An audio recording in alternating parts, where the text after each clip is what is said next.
Sombra is by far the most hated hero in Overwatch. Even though Blizzard tried to rework her 5 times now, people still hate her. And they probably will forever. So then let's ask the question, why is Sombra so hated and impossible to rework better? This is what I'm trying to find out today. In this video we will look through the entire history of Sombra, all her big changes and maybe some little lore if I want to, you know. And I think I can give interesting insight about this because I'm a Sombra main, okay guys? I know you guys will hate me, but yeah, I'm a Sombra main. So yeah, let's start this video. Finally, let's finally start it.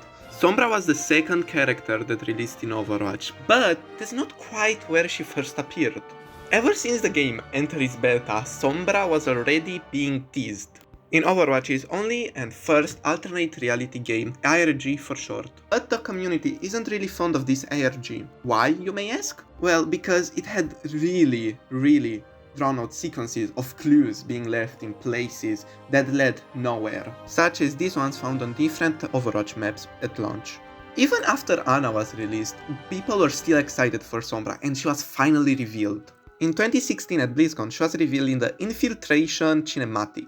And I'm just going to say this is where I started playing Overwatch, right after Sombra was released. So yeah, I played since Sombra was released, I love her. I played her since then, so yeah, just wanted to mention that I love Sombra.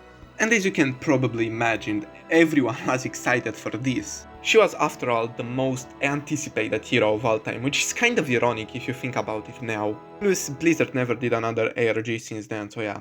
People didn't really like Sombra when she first released, because of her very difficult kit to understand and role in the team. People weren't sure how to use a stealthy hero back then, and because of that she felt really underpowered. So it was hard to play her without knowing what she exactly does, which not many people did know how to play her because she was just released then. So because of that, she wasn't really a popular hero. Her kit back then was very different to what we have now. If you've played Sombra recently, her abilities are fucking different from what she has now. It's like they're completely two different characters. Virus didn't exist back then, and her hack was a full 6 seconds hack, which is kind of crazy if you think about it. But her biggest differences are in the translocator and her invisibility. Stealth wasn't infinite and it lasted around 15 seconds, which actually is kind of similar to what you have now, but 10 seconds less. Her invisibility is just 5 seconds, but we'll talk about that at the end of the video probably. And her translocator wasn't infinite. You had around 15 seconds to teleport back to it or it would automatically destroy. That made players who play her be a lot more careful and plan in advance before flanking somebody. Even if her kit was pretty powerful, players didn't even know how to use her, and this was true among the pro players. First player that ever played Sombra in a competitive was Essa in the Season 1 of Apex, which, if you didn't know, that was one of the first competitive Overwatch thingies.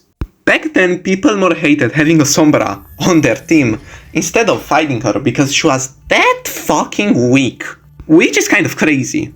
And most of the pro players didn't even try to pick her, which, again, it was crazy back then because Sombra now she's kind of OP, you know? But there were people who were trying to play her, and they kind of found a way to play her in the right way. Back then, if Sombra hacked a health pack and somebody used it, she was going to get ult charge. This made it possible for Sombra to farm EMP very fast. Plus her change in early 2017 made her very OP. Sombra was used more as a support hero more than a DPS hero back then, because she really didn't do a lot of damage. This made her very good on 2CP maps, you know, like Hanamura and Volskaya Industries, because there was always a health pack near the point. This was in competitive play. In casual matches she wasn't really that good, because as you know now, people hated her because she was a hacker and you couldn't use your abilities if she hacked you. But she was still very underpowered, so Blizzard decided to make a change in February of 2018. As you're probably expecting, her ult charge from health packs was removed instantly. And what else did they change? Well, let me tell you. They gave her a faster hack, reduced weapon recoil, improved her passive, and made her translocator last longer. And among these adjustments, they gave her a damage boost, which was really needed, especially if you ask me. She didn't do a lot of damage. So now she was feeling like an DPS, finally, after all this time. But if you know what happened in 2018, you know this didn't last long. Because Brigitte was introduced and GOAT was created. GOAT was a big thing from Overwatch. It literally changed how the game was played at a fundamental level, you know. Especially for Sombra, she wasn't very used in this meta, but at one point she was. July 24th, 2018. She received some changes. What change did she receive? Well, Stealth and Translocator were finally infinite. This made her be more free, if you know what I mean. She could stay behind the enemies a lot longer, and she could teleport whenever she was in danger. Some players didn't know how to feel then, some even thought this was a nerf to Sombra, while others actually thought that she will be a lot more powerful now. Guess which one of them was right. Sombra was now capable of sitting in the enemy backline and just waiting for the perfect moment to strike. As long as players knew how to play her, she was literally so OP. The Translocator became a get out of jail free card. Her kit still needed a team though, but she was still overpowered. So that makes it a lot more annoying for other people. But she did become more playable in competitive play. This change didn't do an instant impact, mostly because GOAT was still a popular meta and people needed to understand how Sombra was used now. But eventually they did understand it, and they used her. And slowly she began to be an important character in countering GOATs. One example of this is Los Angeles Valiant using her against Vancouver Titans in Overwatch League Season 2. Sombra became the anti-GOATs character, which was really awesome, especially as a Sombra main. But while we're here, if you want me to cover another character, please put it in the comments. My next video will probably be about Ramatra, so yeah, be ready for that, probably this week too. Even though she wasn't really overpowered yet, people were still finding her annoying, which, you know, people always find Sombra annoying because of her hack ability. Especially in lower ranks, Sombra was hated. Because of that, Blizzard decided to make a big change to Overwatch, introducing role lock, which basically means 2 tanks, 2 DBS, and 2 supports per team.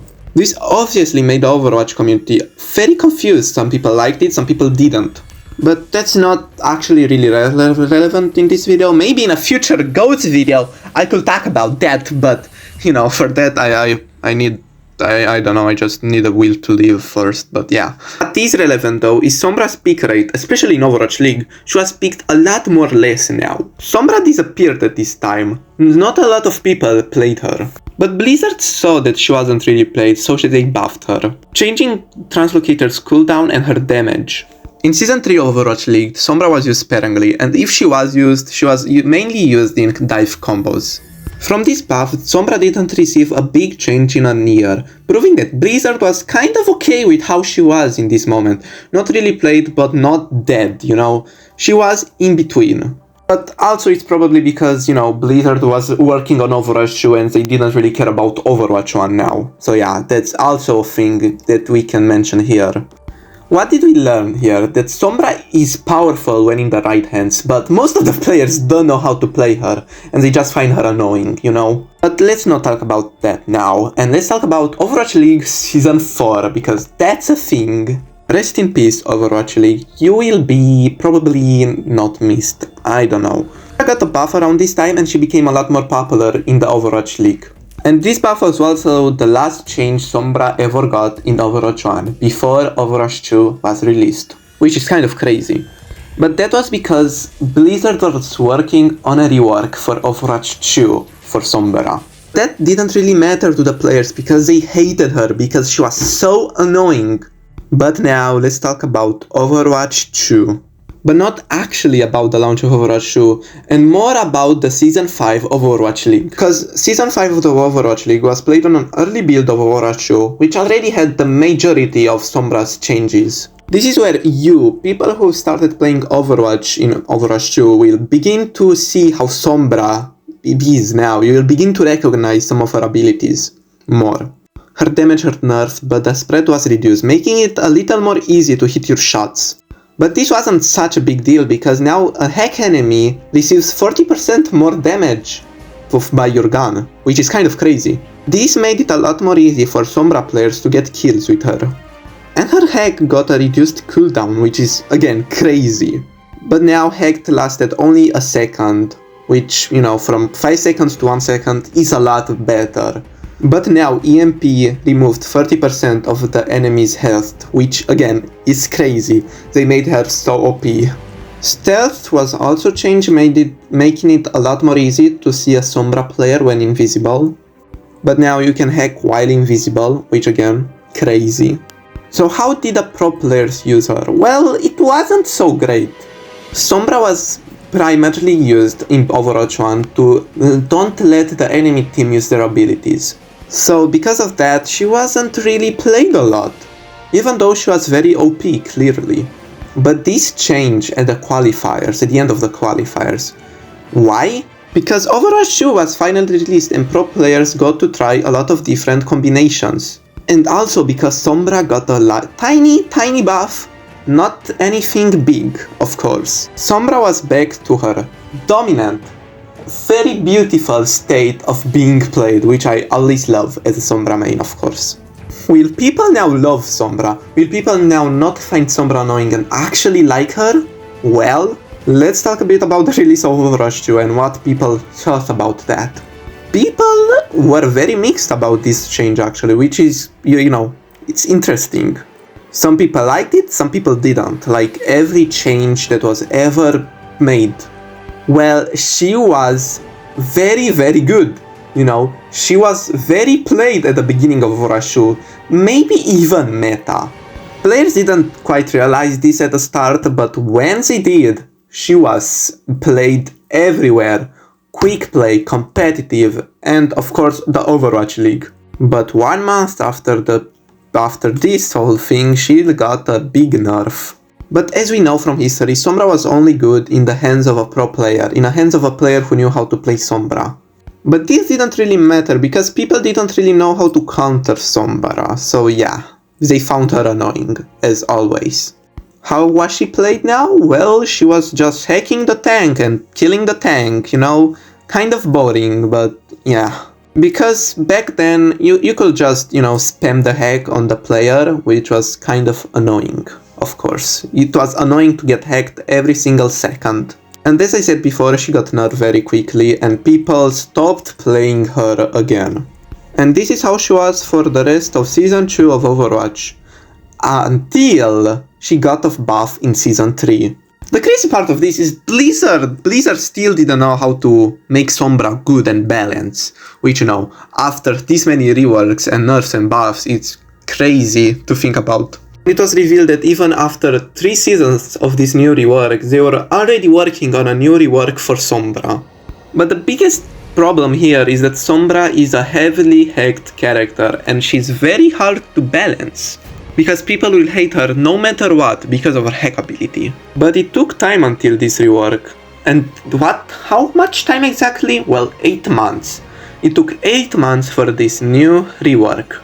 But it's okay because Sombra wasn't so annoying this time, she was okay. She was still hated by a large part of the community, but she wasn't very OP, very overpowered. The new rework is here, and she even got a new ability. So let's go a bit over this new rework, what she got, what was changed. She got a damage buff, her hack takes you out of stealth of course now. Your passive was practically removed, Iris was now added, invisibility is now passive, EMP was nerfed, and Translocator now automatically teleports you to it after a few seconds. So now, was this rework successful? Well, no, because if you know what Overwatch is today, she got reworked again this very recently. But did people like this rework? Did Blizzard make Sombra great?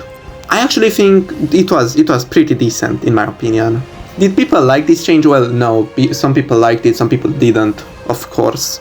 Some people liked it, some people didn't think it was really needed, some people hated it. I think the Translocator had the best change here because it was just a get out the jail free card, which was kind of annoying, even for me as a Sombra player. But, you know, people still found her annoying because of the hack. You know, that's the big issue here. I still think this change is a lot better than how Sombra was when she first released in Overwatch 2, which, you know, there's no really a line here because she was very overpowered at release. In the balancing part of this, she just got a lot of EMP buffs, and Virus got a lot of different buffs and nerfs there and here. It seemed that Blizzard was pretty okay with how Sombra was. But that didn't really last long because, as you know, she got another change in the October of 15, 2024. So now with her newest rework, let's do a quick round because everybody knows this Sombra and she didn't really receive a lot of changes yet. So let's talk about the mini rework. Her passive Opportunist was added back, you know, the one where she sees the low health opponent through walls. Invisibility and Translocator were put into one. What does this mean exactly? Well, after you use Translocator, you become invisible for 5 seconds, which, you know, it's kind of interesting in my opinion of a change, you know. There's a circle around you now when you are invisible, and if someone is in that circle, you become visible, you know, for them for a second. Heck no longer stops your invisibility. Well, actually now it does. They changed this again. So yeah, Heck is the same. You don't remain invisible after hacking. And this is kind of it. In my opinion, I really thought that the Sombra before this, the 4th rework, was one of the best reworks for Sombra. And this is kind of, I don't know, I don't really like the stealth thing, the invisibility thing, but that's my opinion. Obviously everybody will have very different opinions about this whole Sombra reworks things, but me as a Sombra player, I'm very tired of trying to learn a new character again and again and again. You know, it gets tiring very fast. The main problem with Sombra is her identity as a hacker. She will never be balanced as long as she has the hack ability and EMP. People will hate her and Blizzard will change her because of that ability forever and forever. And no matter how much Blizzard will try, Sombra will always be a problem. A balancing nightmare, if you will. So what did we learn? Is that Sombra will forever be annoying, unless they remove the character, which they probably won't, because Sombra is popular even though people hate her. But maybe in the near future they will find a way to make Sombra more likable for the whole of the community. And for the Sombra mains like me, they will make her be at least decent and not underpowered. I hope you enjoyed this little history of Sombra's balancing nightmare and Sombra's reworks and all of that. But yeah, for now, I was Spydei guys, see you next time, bye bye.